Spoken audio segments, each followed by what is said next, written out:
Let's cut to the chase. If you get the opportunity to buy a Rolex Submariner 116610LV at RRP, do it. Take out all the finance, put it on all the credit cards, and if you don't like it, you can sell it and make a tidy profit.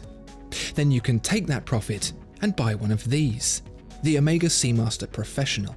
Here's why that's the better option.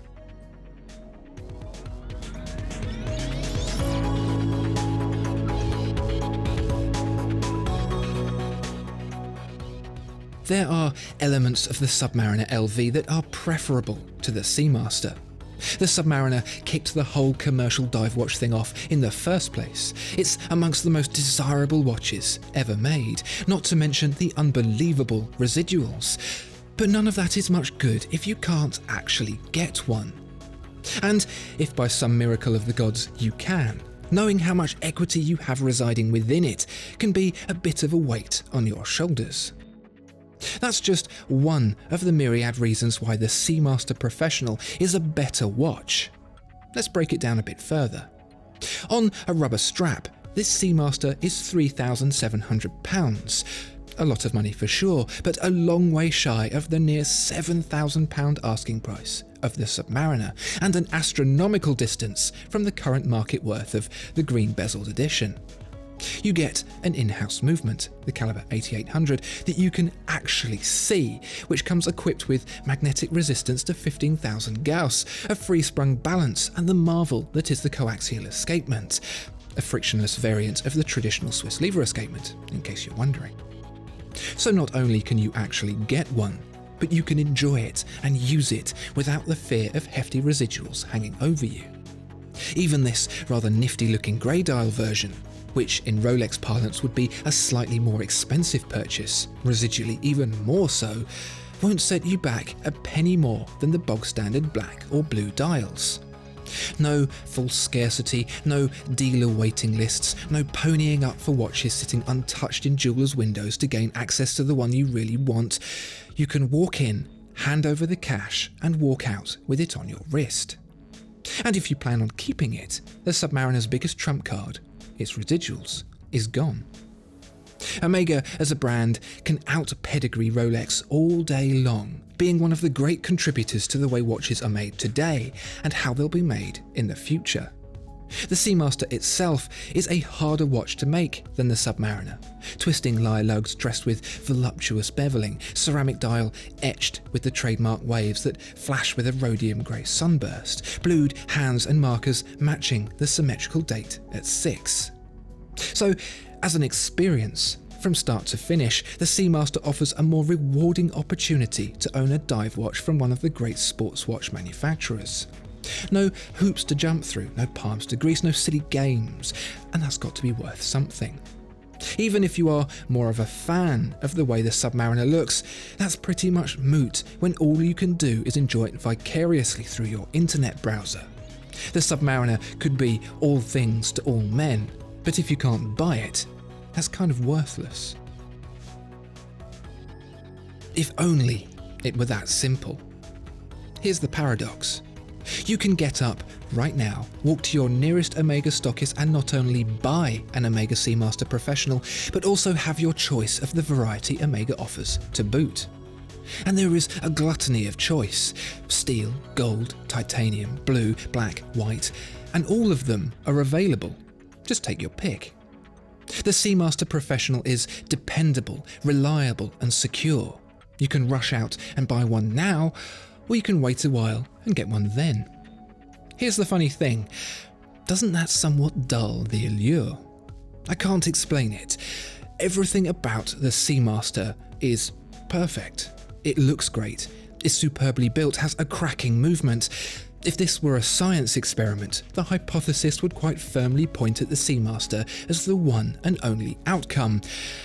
And yet, what we've got to understand here is whether there's something about the Submariner that makes it more desirable, or if it's simply a case of the grass being greener. Punch the question into a robot, give it all the details, and the printout will read Seamaster, no matter how many times you turn it off and on again. If this were a game of top trumps, the additional helium escape valve, cheaper price and coaxial escapement would see the Submariner slammed into the playground tarmac, so why are they available by the bucket load? Here's a question. If the Submariner 116610 LV were freely available, would it be as desirable? You only have to think back to 2003 when the original LV was released, a 50th anniversary celebration of the Submariner line.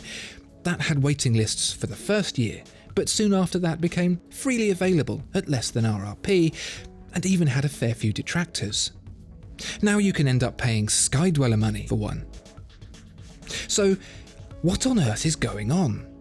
Why are you more likely to be struck by lightning than to get a call from a Rolex dealer to say your LV has just arrived and would you like to pick it up today, sir? False scarcity alone isn't enough. If Omega simply didn't supply its retailers with Seamasters, then, well, there would just be less people wearing Seamasters. No, there's something else about Rolex, something intangible that the public just can't get enough of. Here's what I think. Rolex isn't a more historically important brand than Omega. The Submariner isn't a better watch than the Seamaster. What I think is that Rolex is a better brand than Omega, and I don't simply mean that in the sense of its popularity. Even when it was finding its feet in the early part of the 20th century, when Omega outsold it 100 to 1, Rolex was a better brand. This is why I think that is. Omega makes watches, Rolex sells them. Founder Hans Wilsdorf was no watchmaker, he was a salesman, a marketeer. He knew trends before they happened, he knew the power of celebrity endorsement and brand affiliation. He understood that perception was as much about how his products stood together as a unified whole as they were standing alone. Take the Seamaster from now, the 60s and the 40s, and sit them side by side, and you could be looking at 3 watches from 3 different manufacturers. Do the same with Rolex, and you know you're looking at 3 watches from the same team. And the same is true today. Browse the Omega lineup and tell me that, without the logo, you'd be able to guess that the Globemaster, the Bullhead and the Seamaster Professional are all made by the same company.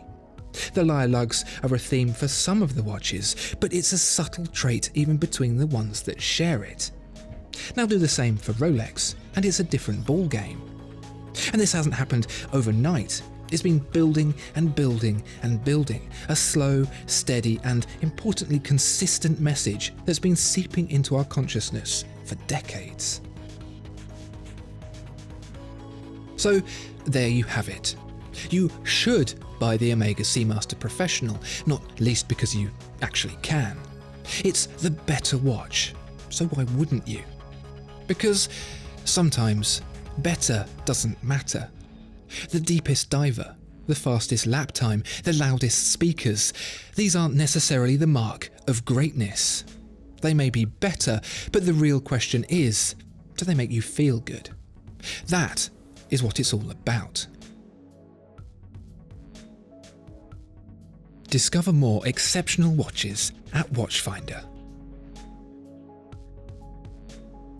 If you enjoyed this video, please like and subscribe. If there are any other watches you'd like to see reviewed, please let us know in the comments below.